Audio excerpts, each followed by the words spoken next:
Hey everyone!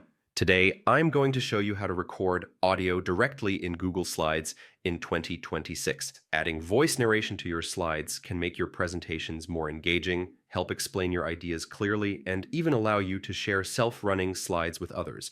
I'll walk you through the steps so you can record smoothly and easily.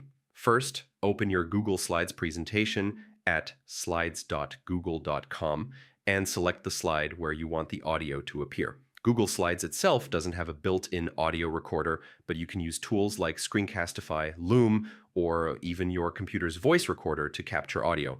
Once your audio is ready, you'll upload it to your slide. To upload, click on Insert Audio.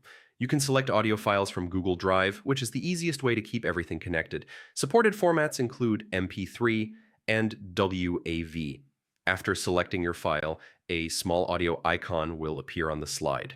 You can click and drag it anywhere you want. Now click on the audio icon and open the Format Options panel. Here you can choose Start Playing Automatically so the audio plays as soon as the slide appears, or set it to play on click if you want more control. You can also adjust the volume and hide the icon if you don't want it visible during your presentation.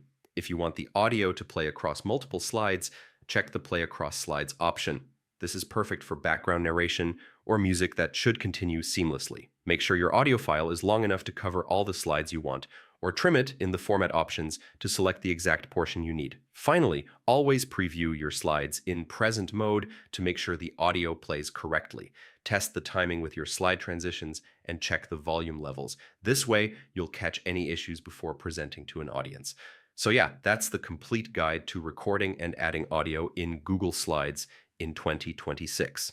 With these steps, you can add narration, background music, or sound effects to your slides, making your presentations more dynamic and professional.